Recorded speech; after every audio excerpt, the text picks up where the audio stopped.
mtu kapigwa risasi ya kwanza, akasema piga na nyingine. Akapigwa ya pili, akasema ongeza nyingine. Akapigwa ya tatu, akaanguka.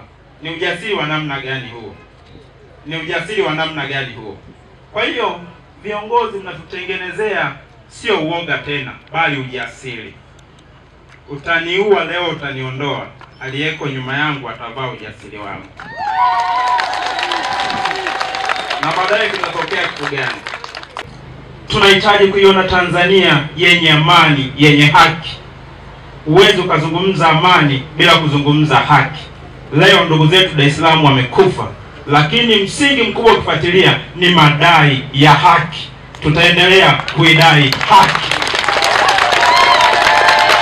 Jambo la tatu, ninazungumza miguu inagongana, japo mnaniona nimesimama, kwa sababu tunajua Tanzania leo, once you speak you will be in a situation ambayo unakimbilia kifo.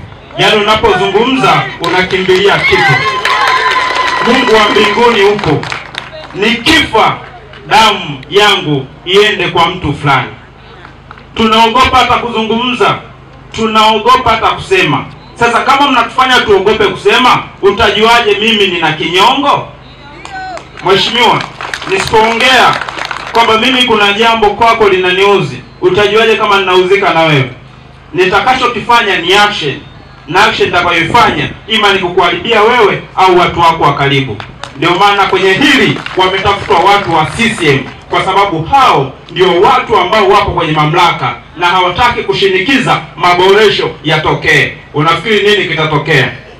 Binafsi mimi nina ndugu yangu yupo mahali pakubwa kwenye CCM, kakimbia nyumba kwa sababu maeneo yalipochafukwa ndio walikuwa ni walengwa wanaotafutwa. Kwa watu wengine wanaoumizwa ni ndugu zetu kabisa, ndio wanaotafutwa vile vile. Wengi wanaogopa kuzungumza, na wanaona kelele zimekuwa ni nyingi. Na ukiona kelele ni nyingi, hilo ndio tatizo lenyewe.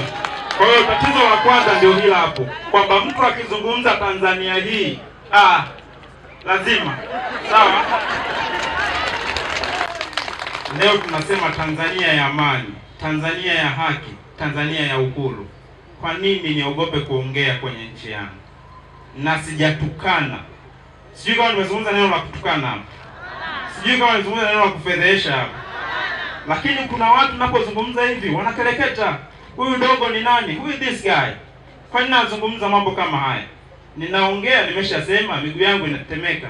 Sijui kesho yangu na mkaji. Japo unasema ongea. Wewe unaongea kwa sababu unakuwa ofisini kule. Baadaye ukishasikia Enoki ametekwa utaanza free Enoki. Baada ya mwezi mmoja tumeshasahau hizo habari. Mungu wangu tusaidie. Kile chama ni chama cha ukombozi, chama cha uhuru. Ni chama kilichotokana na TANU. Waasisi wake walikuwa na malengo ya kujenga nchi imara. Kile chama sio chama cha dhambi. Ni chama chenye sifa na ubora wa utu na heshima ya Mtanzania. Ila juzi wamezitupa zile bendera kwenye nyumba zao, walikuwa wanatoa na zitupa. Sasa kama nyie ni watu wa haki, kwa nini mnazitupa? Lazima tujiulize. Kwa hiyo tatizo la pili ni ile kitu. Sasa ili tuweze kuifuta hiyo tunafanyaje? Wenye ile chama wote tumo humu. Nusu kwa nusu tumegawana, sio? Hiyo ni kama dini, si ndio? Kwa hiyo tumegawana nusu kwa nusu. Kuna watu tunaishabikia lakini tunaogopa hata kuvaa ile kofia sasa hivi. Kwa sababu ndugu zetu wametuchukia. Sisi ndio chanzo cha hilo tatizo. Kwa hiyo lazima kama mamlaka mnahitaji utatuzi wa hili jambo, tuambiane ukweli kwamba tutafute tatizo ni nini. Tatizo ni nini? Na kila mtu anajua tatizo. Ndio maana mtu anapoongea watu wanasema usiongee, watu utatekwa. Hiyo tayari ni tatizo pia. Umeelewa mheshimiwa?